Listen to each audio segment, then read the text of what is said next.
Alors, pour discuter de cet événement, la participation de la République arabe d'Égypte au sein de la promotion de ce grand événement, donc, qui est un des marchés, comme je viens de le dire, les plus lucratifs en matière de tourisme, à savoir le salon ou le marché du voyage arabe. Nous avons le plaisir, pour discuter de ce sujet, pour parler un petit peu de la participation égyptienne, d'avoir au bout du fil Monsieur Simon Sayer, notre expert en matière de tourisme. Je profite pour vous dire bonjour. Bonjour.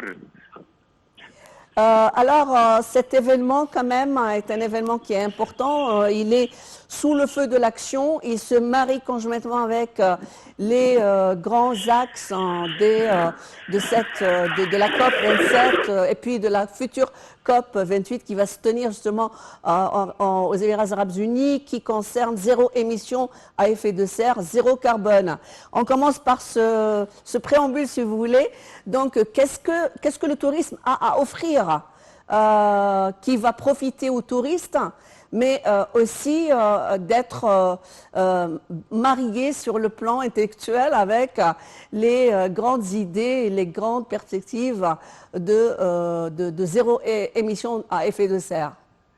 Alors, l'Égypte a fait des efforts extraordinaires depuis un beau moment concernant le sujet de l'environnement. L'Égypte, quand elle a démarré tous ces projets, c'était une initiative locale de notre gouvernement, sans retour à l'échelle internationale, vu le point de vue égyptien de conserver la planète Terre et de coopérer au maximum pour la nature. Et là, c'est un effet extraordinaire de nos municipalités, de notre gouverneur, aussi bien de l'État. Car quand on arrive à des villes comme Sharm el-Sheikh et Hurghada, il y a eu les obligations depuis longtemps pour transformer tous les eaux de leurs égouts pour qu'elles soient en transformation pour les jardins. Aussi bien qu'on a réalisé les grandes usines pour les engrais. L'Égypte a coopéré d'une façon extraordinaire, d'une façon qu'il n'y a pas d'émissions, et qu'il y a une conservation à l'usage de chaque goutte d'eau. Ça veut dire les herbes, les arbres et tout ce qui a été utilisé, tout cela avec une consommation minimum d'eau. On n'a jamais utilisé les arbres ou la décoration qui consomment. L'Égypte, elle a coopéré au point que quand il y a eu les grands événements internationaux pour la conservation de la nature et de l'environnement et des émissions de carbone, nous étions déjà prêts à l'intérieur de nos hôtels. C'est vraiment très bien dit, nous étions prêts là. Hein. Être prêt, c'est quelque chose d'extraordinaire. Et là, je retiens votre attention et on veut mettre sous, si vous voulez, sous les projecteurs, justement cet arsenal avec lequel l'Égypte s'est présentée dans le cadre de ce marché lucratif, le marché du tourisme arabe. Alors, quelles sont les offres compétitives qui ont été proposées par les différents secteurs touristiques au sein de cet arsenal aux Émirats arabes unis, à Dubaï?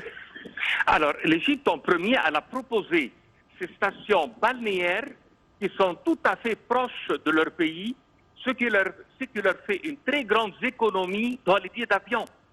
Déjà pour venir du Golfe et des pays qui parlent notre belle langue arabe, nous, on est le vol le moins cher et le plus près.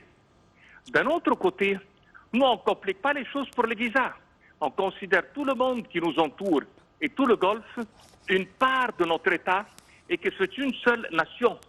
Leur entrée sans visa et leur entrée pour un séjour libre est extraordinaire. Le sentiment de fraternité durant leur séjour est vraiment un grand atout. Et de là qu'on a beaucoup de gens qui viennent pour que leur famille passe chez nous toutes leurs vacances d'été. Et il y en a qui font un séjour 2 et 3 mois et non pas uniquement une semaine à l'hôtel. Et il y en a qui louent les grandes et justement, on parle des dispositions au niveau de l'hôtellerie parce que je pense qu'il y a un travail quand même qu'il faut mettre en évidence concernant, je veux dire, les offres au niveau de l'hôtellerie sur le plan national qui ont été proposés, qui sont vraiment très compétitifs et qui vont peut-être attirer plus de touristes arabes dans la saison du pic, parce qu'on commence aussi la saison estivale. Exactement. Alors, nos offres concernent le logement, avec les repas, avec les boissons, d'une façon que quand on laisse les enfants et les familles, on n'a pas à s'en occuper de la facture à la fin. La facture, depuis le début, est bien connue qu'elle couvre tous les besoins. Vous restez dans un hôtel, vous avez... À coût réduit, à coût réduit, si vous voulez dire, à prix compétitif par rapport aux autres pays. Exactement, bien sûr. C'est ça l'objectif. Et on est avec un service qui est en plus des autres pays. Par exemple, notre climat, il est meilleur. Le climat chez nous, il est sec. Oui. Et les températures sont plus basses. Oui, je vous demanderai, M. Simon Sayer, de nous parler un petit peu statistiquement parlant. Par rapport au tourisme, après bien sûr la crise du Covid, qui a été comment dirais-je, un des points noirs pour le tourisme, justement, dans l'histoire du tourisme. Après le retour en force du tourisme en Égypte, quelle partie occupe le tourisme arabe au sein du tourisme, de l'approche globale touristique en Égypte? Alors, le grand avantage, surtout après le Covid, c'est que l'Égypte a pris toutes ses précautions pour que ces zones soient presque zéro Covid. Les précautions qui ont été prises pour dire de mettre entre deux personnes quand ils sont au bord de la plage. Les restaurants, quand on a limité le nombre, et on l'a baissé à moitié. Elles sont toujours de rigueur, donc. Elles sont toujours de rigueur. Aujourd'hui, il y a toujours les normes, mais bien sûr, non pas comme durant la crise. Aujourd'hui, par exemple, au lieu de 2 mètres, on a fait 1 mètre. Et toutes les occupations hôtelières, on les a permis récemment pour qu'elle atteigne 100%. Elle était à 70%, mais quand même, il y aura certains qui ferment quelques étages. Ma question a porté sur les touristes arabes. Ils viennent, si vous êtes appelé à me donner un petit peu une estimation, nous sommes une destination favorable au tourisme arabe. Est-ce que nous sommes les premiers de la liste du monde arabe? On est les premiers de la liste. Chez nous, ils passent en moyenne 10 nuits hôtelières et leur facture, elle est 3 fois au-delà des pays de l'Europe de l'Est. Alors, s'il y a une facture de l'Europe de l'Est pour un séjour en moyenne qui va faire $70 dans la nuit, eh bien, pour les gens qui viennent du Golfe, on parle d'un 200. En second, le nombre de nuits touristiques qui était avant, par exemple, 4 ou 5 nuits pour les pays de l'Europe de l'Est, pour les pays du Golfe, on parle de 10 et 12. Alors, pour le nombre de nuits touristiques, il est doublé et triplé. Oui. Et pour le dollar dépensé par jour, il est aussi bien par 2 et par 3. Oui, Monsieur Saher, vous, en tant que spécialiste dans le domaine, le touriste arabe, il est intéressé par quoi? Donnez-nous un petit peu un compte à rebours ou un top 10. Qu'est-ce qui l'intéresse au plus? Est-ce que c'est les souks, les aspects traditionnels, ou plutôt le point fort serait donc le tourisme balnéaire est toujours peut-être au top de cette liste? Alors, les goûts du touriste arabe. Alors, déjà dans le temps, il n'était que dans la ville du Caire, et c'était pour la vie, on peut dire, sociale du Caire. Les restaurants, les soirées, le théâtre, le cinéma, tout cela était pour eux très attirant. Ensuite, on a fait un plus. On a rajouté sur ça la ville d'Alexandrie, et après cela, la côte de la mer Rouge, Hurghada et Sharm el-Sheikh, où ils venaient faire des vacances d'hiver, plus les vacances d'été qui étaient avant dans la ville du Caire. Dans le temps, ils venaient passer facilement 3 mois d'année dans la ville du Caire, caire-aiguisée. Mais aujourd'hui, ils rajoutent sur ça les vacances d'hiver, plus les vacances d'été, sur les stations balnéaires, Hurghada et Sharm el-Sheikh. Et on a commencé à les voir en faisant les croisières et le côté culturel. Le nombre n'est pas encore très élevé, Mais déjà, dans les zones où ils résident, ils commencent à faire les musées égyptiens et les sites historiques. De plus en plus, ils deviennent intéressés. Et ça, c'est dû aux Oui, Égyptiens. ça c'est intéressant à savoir justement pour placer un petit peu les goûts de ce touriste actuel. Et aussi parlez-nous un petit peu de la tranche d'âge. Peut-être les plus jeunes veulent encore venir en Égypte pour voir peut-être le patrimoine aussi. Alors, la classe, on peut dire qu'on a tous les âges, à l'exception de ceux qui sont entre 18 et 35.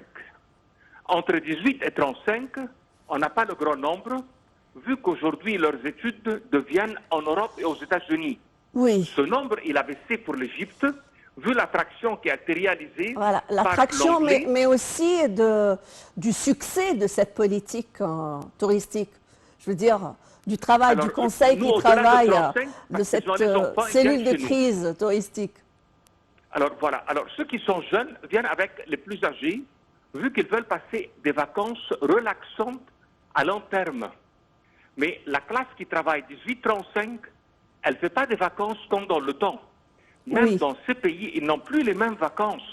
Oui, Ils oui, peuvent mais pas se c'est ça, permettre c'est justement, un temps élargi. c'est tout le challenge, c'est d'attirer plus de touristes. Et encore, quand c'est des jeunes, vous avez parlé de une tranche d'âge qui se situe entre 30 et 35 ans, c'est déjà une très grande réussite. Parlez-nous un petit peu maintenant de l'importance où se situe ce salon du marché du tourisme arabe par rapport à tous les événements touristiques qui se passent actuellement aux Émirats arabes unis. Alors, l'intérêt de celui-là, c'est qu'il y a, en premier, la coopération de l'État avec les agences de voyage. On voit qu'est-ce que l'État propose pour faciliter l'arrivée, le séjour et l'ensemble pour ce client. Et en second, les agences de voyage qui font les contrats entre patrons d'hôtels égyptiens et tour opérateurs et agences de voyage dans ces pays. Et c'est là le point déterminant de l'importance de cette foire ou bien de cette position égyptienne, c'est qu'on arrive à signer les contrats pour louer nos chambres, pour offrir nos hôtels à un séjour. Par exemple, il y a un hôtel qui peut avoir 1000 chambres. Il peut se faire un contrat, 600 chambres, 400 chambres. Il garantit l'occupation pour la saison prochaine. Et l'Égypte, elle est très compétente par rapport à l'Europe, car aujourd'hui, l'Europe est devenue excessivement chère. Pour être sur une station balnéaire en été, on parle 300 € et plus, à part les repas et les boissons. Aujourd'hui, par personne, pour faire les repas sur les stations balnéaires, incluant une glace et autres, on parle 100 € et plus.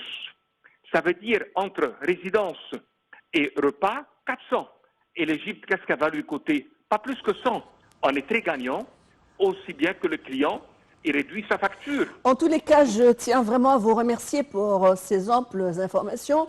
Monsieur Simon Saïr, notre expert en tourisme, d'avoir illuminé donc ce plateau ce matin par justement cette grande réussite et aussi de ce futur radieux du tourisme égyptien au niveau interarabe. Mesdames et messieurs, merci à vous d'avoir été nombreux à nous suivre sur la TV internationale. À suivre dans quelques instants donc nos programmes. Merci pour votre attention.